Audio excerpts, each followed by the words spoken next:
Assalamualaikum, jumpa lagi dengan Pak Eko. Jangan lupa di like, di subscribe, dan dinyalakan tombol loncengnya. Oke, yuk kita masih tetap semangat ya.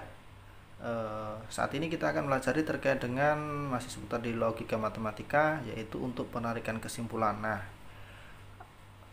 kita dalam belajar logika matematika itu sendiri, salah satu tujuan yang penting adalah bagaimana kita memperoleh pengetahuan guna menguji argumentasi atau penarikan kesimpulan. Nah, di sini yang kita pelajari adalah penarikan kesimpulan tersebut. Nah, dalam penarikan kesimpulan dalam sebuah logika matematika itu ada 3 metode atau 3 cara ya. Yang pertama itu adalah dengan modus ponens. Ya. Modus ponens. Ya. Bagaimana bentuk modus ponens tersebut? Ya, bentuk daripada modus ponens tersebut adalah seperti ini. Ada sebuah premis ya, premis 1 misalkan begitu. Nah, ada sebuah implikasi ya. Jika P maka Q. Kemudian premis 2-nya ternyata P terjadi. Maka konklusinya bagaimana? Atau simpulannya bagaimana? Konklusinya ya. Nah, jadi Q. Nah, jadi kalau kita baca begini, premis 1-nya jika P maka Q. Kemudian premis 2-nya ternyata P terjadi, maka Q juga terjadi ya. Oke, baik, kita bawa sebuah contoh kalimat gitu ya. Contoh. Ini lima satunya, jika Evan rajin berlatih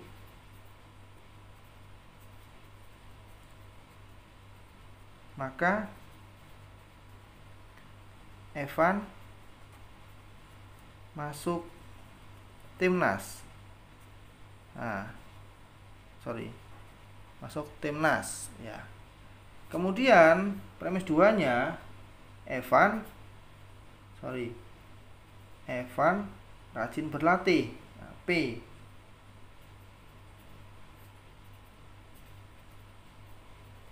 Rajin berlatih. Maka kesimpulannya bagaimana? Nah, kita tarik sebuah kesimpulan. Ya. Jadi kesimpulannya adalah Evan Evan masuk timnas. Oke. Evan masuk timnas ya. Kalau kita perhatikan di sini yang pertama ya, jika Evan rajin berlatih, ini adalah P misalnya gitu ya. Evan masuk timnas. Q, jika P maka Q. Evan rajin berlatih, P terjadi, maka Q terjadi. Ini adalah yang disebut sebagai modus ponens. Oke. Adapun metode kedua daripada penarikan kesimpulan itu adalah modus tollens ya. Modus tollens itu seperti apa bentuknya? Perhatikan di sini ya. Misal ini premis 1. Premis 1 ya. Jika P maka Q. Ini tetap bentuknya seperti bentuknya implikasi ya. Kemudian premis 2-nya itu adalah negasi daripada Q ya. Ini negasi daripada Q. Maka konklusi atau kesimpulannya bagaimana? Konklusinya ya, jadi P ya. Perhatikan di sini premis 1, jika P maka Q. Premis 2-nya Q tidak terjadi, maka konklusi atau kesimpulannya adalah P juga tidak terjadi. Nah, contoh, kita bawa ke sebuah contoh sebuah kalimat gitu ya. Contoh, pernyataan satunya atau premis 1-nya, jika Doni, misalkan Doni gitu ya, Doni masuk timnas,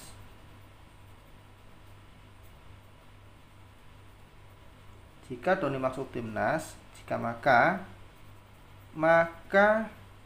Doni menerima bonus misalkan gitu. Menerima bonus. Oke. Jika Doni masuk timnas, maka Doni menerima bonus. Nah, untuk kedua, premis keduanya, ternyata Doni tidak menerima bonus. Nah, jika P maka Q. Ternyata Q tidak terjadi. Apa kesimpulannya? Ayo, udah bisa? Nah, oke. Jadi P tidak terjadi kan gitu ya, maka Doni tidak masuk timnas. Nah, demikian. Ini adalah modus tollens ya. Jadi premis pertama adalah jika P maka Q, premis kedua adalah negasi Q atau Q tidak terjadi, konklusinya adalah tidak P atau P juga tidak terjadi. Itu adalah terkait dengan metode penarikan kesimpulan dengan modus tollens. Oke, sekarang adalah penarikan kesimpulan metode yang ketiga, yaitu adalah silogisme ya. Silogisme bentuknya seperti ini ya. Untuk premis 1 ya, jika P maka Q. Nah, ini ada implikasi. Kemudian premis 2 nya, jika Q maka R. Lah, ini ada dua buah implikasi gitu ya. Jika P maka Q, dan jika Q maka R. Maka kesimpulannya bagaimana? Nah, konklusinya adalah ya, jadi jika P maka R. Nah, premis satunya jika P maka Q, jika Q maka R, maka konklusinya adalah jika P maka R. Oke, coba kita bawa ke dalam sebuah contoh gitu ya. Contoh kalimat ya. Jika siapa ya, David misalkan gitu ya, David rajin berlatih, maka David masuk timnas. Nah, kedua,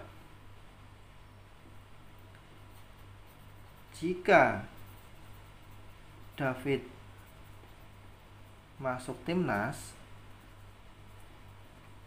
maka David menerima bonus.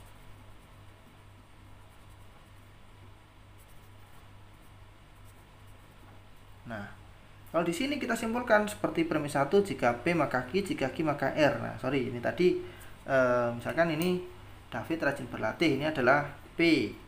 Kemudian David masuk timnas, ini adalah Q. Kemudian David masuk timnas, ini tadi adalah Q, ya kan, gitu kan. David menerima bonus adalah R. Maka di sini jika P maka Q, jika Q maka R. Bagaimana konklusinya? Ya, atau kesimpulannya? Ya, kesimpulannya adalah, nah, jadi jika David rajin berlatih, ya, jika P maka R, maka David menerima bonus. Oke, itu adalah metode penarikan kesimpulan atau penarikan kesimpulan dengan metode silogisme. Tetap semangat untuk belajar ya.